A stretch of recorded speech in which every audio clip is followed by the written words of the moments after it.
আসসালামু আলাইকুম। পৃথিবীর যে প্রান্ত থেকে শুনছেন এবং দেখছেন সবাইকে শুভেচ্ছা জানাচ্ছি।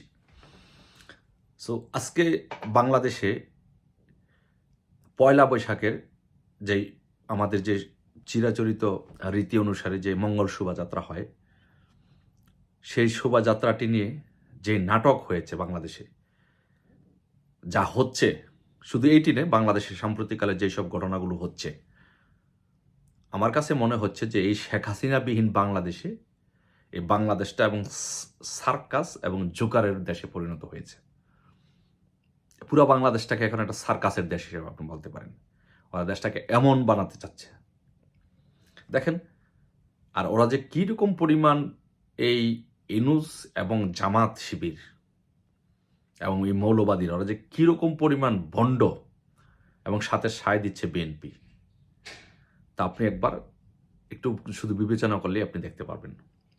যে দেখেন যে ওরা মঙ্গল শোভাযাত্রা এটা রাখবে না, এই নাম রাখবে না। কি করবে? আনন্দ শোভাযাত্রা করবে। আচ্ছা, মঙ্গল শোভাযাত্রা হারাম, আনন্দ শোভাযাত্রা কি হালাল হয়ে গেল আজকে? মঙ্গল নামটা বাদ দিয়ে কি আনন্দ করলে কি এটা নাম হালাল হয়ে গেল? না শোভাযাত্রাই হারাম? আচ্ছা, আপনি মঙ্গল শোভাযাত্রার নাম, মঙ্গল নাম কেটে দিলেন, কিন্তু মঙ্গলবার যে বার, একটা দিন, এটাকে আপনি বাদ দিতে পারবেন? দেন, এটা বাদ দিয়ে দেন। ব্রাহ্মণবাড়িয়া, আমার বাড়ি তো ব্রাহ্মণবাড়িয়ার নাম বাদ দিয়ে দেন, অন্য নাম দেন। তো বাংলাদেশে এইসব করে, এইসব জোকারি করে, এসব সার্কাস করে বাংলাদেশটাকে নিয়ে একটা হাসি তামাশা এবং ঠাট্টা মশকরা করা হচ্ছে। একটা পাকিস্তানি বাপধারা বানাতে গিয়ে পুরো বাংলাদেশটাকে একটি সার্কাসের দেশ বানাচ্ছে। পাকিস্তানি বাপধারা তো কখনো সম্ভব না, কিন্তু বাংলাদেশটাকে একটা হাসি তামাশা সার্কাসের দেশ বানাচ্ছে। তো এই জন্য মনে হচ্ছে যে আসলে একটা লিডারশিপ, একটা দেশের মধ্যে একটা লিডারশিপ যে কত বড় প্রয়োজন, সেটা আশা করি যে আমি সহ ওই বাংলাদেশের মানুষ হারে হারে টের পাচ্ছে যে শেখ হাসিনার মতো একজন যোগ্য, একজন আইকনিক ফিগার, একজন আইকনিক লিডারশিপ কত প্রয়োজন ছিল এই বাংলাদেশে। দেখেন বাংলাদেশের কীরকম পরিমাণ হাসির তামাশার বিষয়গুলো করছে। যে বাংলাদেশে আমরা সারা জীবন শুনে আসছি যে সুদ হারাম, সুদের ব্যবসা হারাম। আমরা তাদের এই মাওলানাদের এদের মুখেই আমরা শুনে আসছি, এই হেফাজত জামাত শিবির ওদের মুখেই শুনে আসছি। কিন্তু ইনুসের বেলায় আবার সুদ হালাল হয়ে গেল। এই মাওলানারা এখন আর বাংলাদেশে সুদের ওয়াজ আর চলে না। বাংলাদেশের সুদের ওয়াজ একেবারে বন্ধ হয়ে গেল, এখন আর বাংলাদেশে কোনো সুদের ওয়াজ চলে না।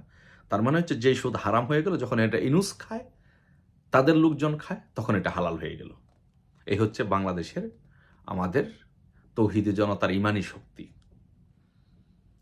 মূর্তি হারাম, কিন্তু যখন আবার গোড়া বা অন্য মানুষের যখন মূর্তি তৈরি বানানো হয়, তখন এটা আবার হালাল হয়ে যায়। মানে ওরা যেটা করবে এটা হালাল, আর অন্যরা যেটা করবে সেটা হারাম। এই হচ্ছে ওদের সার্কাস রাজনীতি।